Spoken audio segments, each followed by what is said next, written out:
Peter Kellner. Peter, thank you so much for joining me here on the show.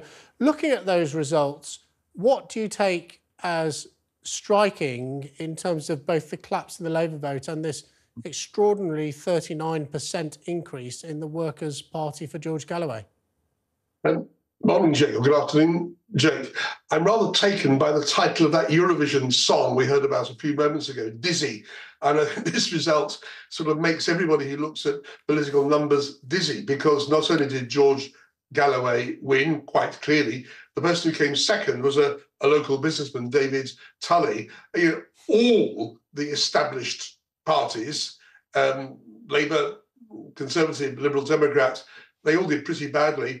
And Reform, who put up a previous well-known local MP who had previously been a Labour MP, Simon Danzug, they did worse than the Brexit Party, 4 years ago, and much worse than UKIP back in 2015. So this is I don't think you can read anything nationally into the numbers about the next election, but, and it's a really big but, it does show that Labour could be vulnerable for the next general election in a handful of seats where there is a strong, locally organised, sort of pro-Palestinian core of voters, mainly Muslim, some other also non-Muslim, but very left-wing.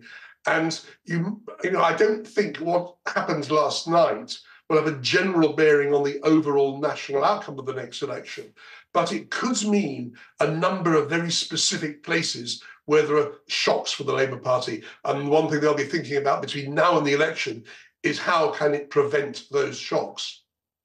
Interesting what you say about Reform. So Rochdale was 61% leave. I think Reform would have hoped, when we had the Brexit referendum back in 2016, Reform would have hoped to do much better. Do you think they were squeezed by this Gaza issue, or do you think their polls, their sort of rating in polls is a bit overblown? Well, it's curious, Jake, because if you'll allow me, if you add the Conservative and Reform votes together as the sort of centre-right and far-right, both were down. The Tory votes down a lot.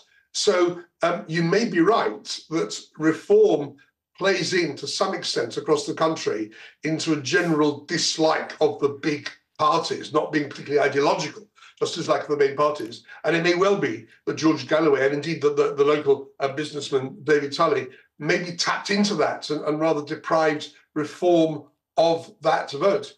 But if that's the case, I don't think Reform can take any comfort, because what happened in 2015 and what happened in 2019 is the Reform vote and the Brexit vote was squeezed as the election approached.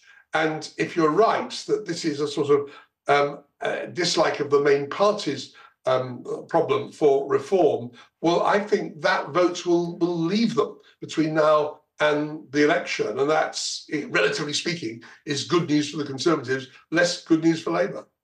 Peter, thank you so much for joining us there with your election analysis. Really grateful to hear from you.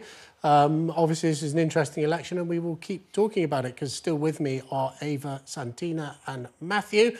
So bad result for all major parties there. I think it was Peter's basic analysis. Yes, but I think that you can learn some lessons from it. I think both the major parties can learn some lessons from it. I think the first one, and the obvious one for Labour, is probably put a candidate up. That would be quite helpful. Well, and then the lesson that you can learn... You just can't quite get away with that, because there was a name on the ballot paper with the Labour logo next to it, as far as I understand, with the Labour candidate written next to it. Sorry, just to be clear, though... And when the postal votes went they out, did of course, run he hadn't been disavowed at that point. But, of course, they did rush the selection process. And, anyway, we've gone all over that before. But I would say, this is really interesting, and lessons that could be learned by the Conservatives, which is probably fund a by-election. Now, I'm not quite sure why you're not really canvassing in a lot of by-elections up and down the country. I would presume that perhaps it's because there's a general election coming and you would like to save your funds, and that most by-elections are protest votes, so there's not much point in canvassing or pouring a lot of money into them in the first place. But, lessons to be learned. I think it's probably that, Gaza matters and voters do care about Gaza. And I think that Labour are going to have to really, ramp up their comms on it. So there's 60 seats where George Galloway says 59 plus I assume he will recontest Rochdale at the general election.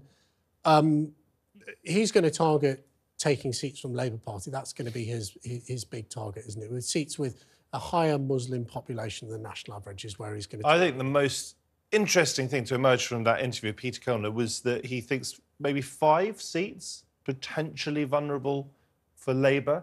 And if it's as little as 5, that's probably not a big problem. But we cannot rule out that this could be a closer election than many are predicting. And if it is on a knife edge, then those 5 seats could be actually very important indeed. And funnily enough, there's quite a lot of seats in this area which George Galloway spoke about. He spoke about having been approached by people from Bury, from Oldham, from Blackburn.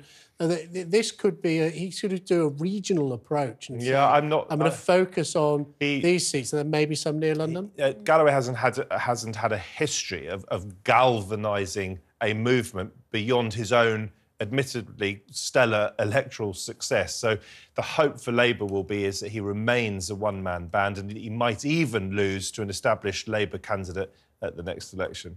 I think he likely will. And of course, the biggest hope for all of us is that we get peace in Gaza, because that's what actually everyone wants. There's differences between all the political parties, but everyone wants to see people not being killed in Gaza. And of course, if that happens, where's George Galloway then?